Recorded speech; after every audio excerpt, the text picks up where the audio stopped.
It's a small backpack, so you know it can't be that long.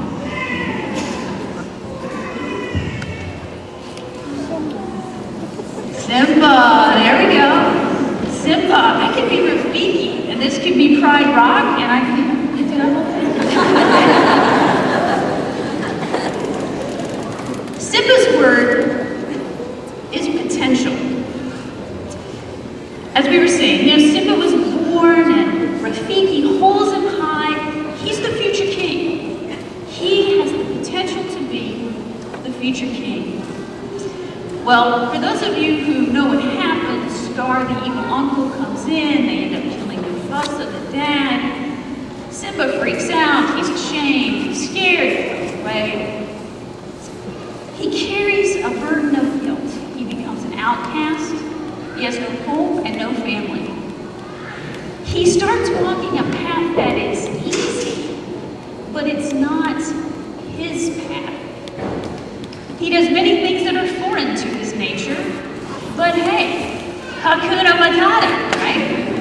What's Hakuna Matata mean? No worries. Yeah. Isn't that what culture tells us every day? That's what life's all about, right? Hakuna Matata. Simba grows into adulthood. He is eventually forced to face the reality of his situation. Picture with me, Rafiki, the wise baboon, gets into a small pool in the desert, and he is looking in and he sees his reflection. And a warm desert breeze starts to blow, and the ripples are on the water. And as Simba's looking in that pool, his reflection changes, and he sees the face of his father. His father's deceased, and he hears his voice, and Mufasa says, "Simba, you are more than you have become." Those are words you never want to hear. That you are more than you have become. You guys have been granted a phenomenal opportunity. You have earned a college degree. That is a big deal.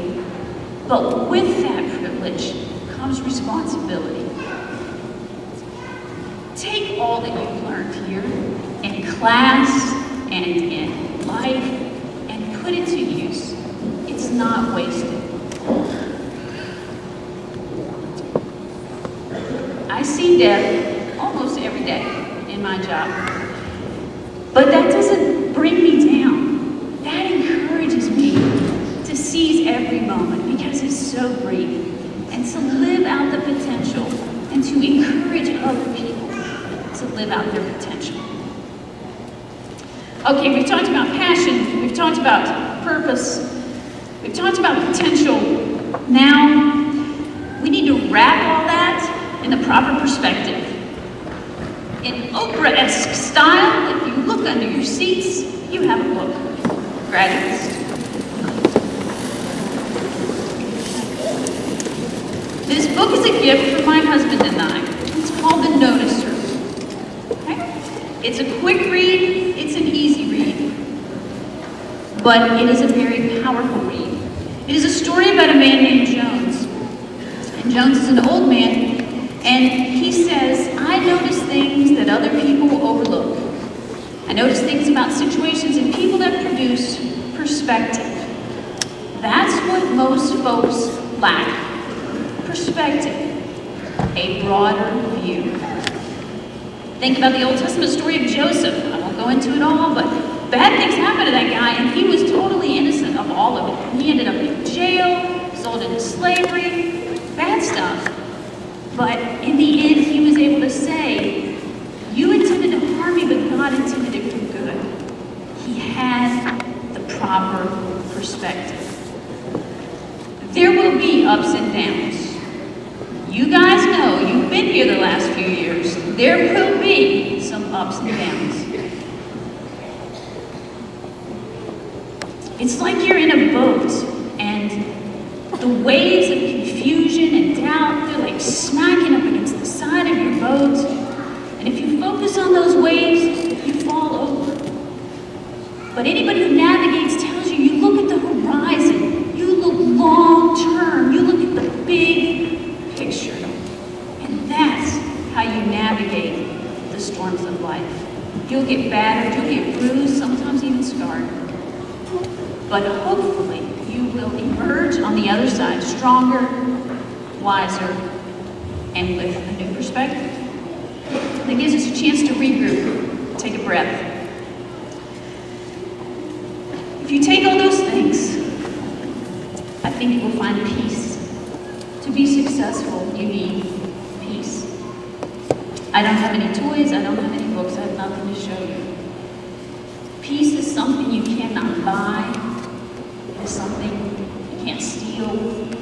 Peace is something that comes from the inside. The dictionary defines it as a non-worrying condition or a state of harmony. When you take all these things, passion, purpose, potential, balance it in the proper perspective, you will find peace. And it will not be found in houses or cars. It's just like everything in life, it's that byproduct. If you search it, you can't find it. But when you do all the right things, it finds you. It's to be comfortable in your own skin, to hit your stride.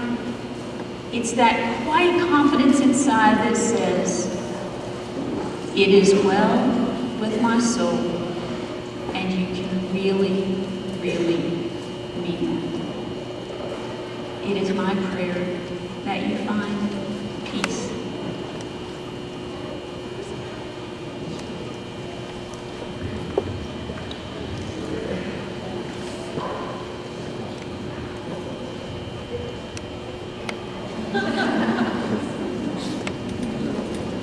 This is it. We're wrapping it up, we're bringing it home. It's hard to tell which one's Nemo and which one's Marlin, but you know Nemo had the lucky fin. As many of you know, Nemo was the only surviving egg from the Barracuda attack. And through a series of events, Nemo and his dad get separated. Nemo's, Marlin's entire world.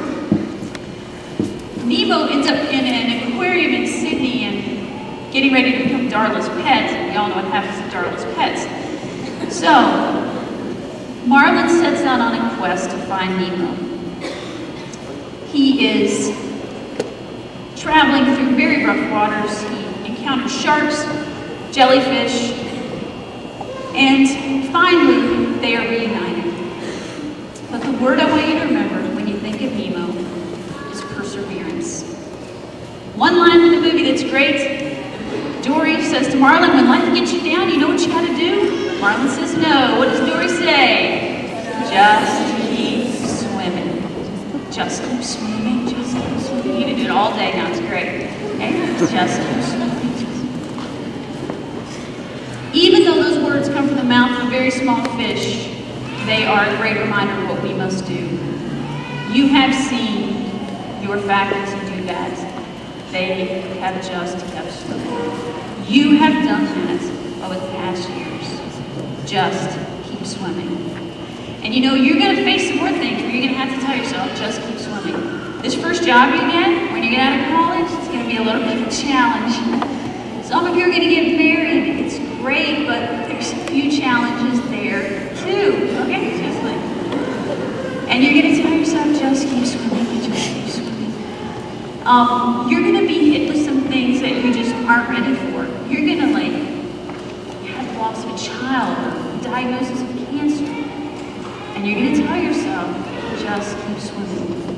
You've got to persevere. You've got to keep going. Maybe you're going to find yourself at the far ends of the world trying to really make a difference in the life of people by bringing them clean water or basic health care. And it's going to feel so overwhelming. But you're going to know, because you have passion, and you have a purpose, and you're living up to your potential, and you have peace, and you have the proper perspective, you will be able to persevere. Romans 5:3 and 4 says, we glory in our tribulations, knowing that tribulation brings perseverance, perseverance, character, hope. We have hope. Those who quit never succeed. Nobody you see here today got to the top by quitting. Just keep swimming. whatever your circumstances, whatever happens, just keep swimming.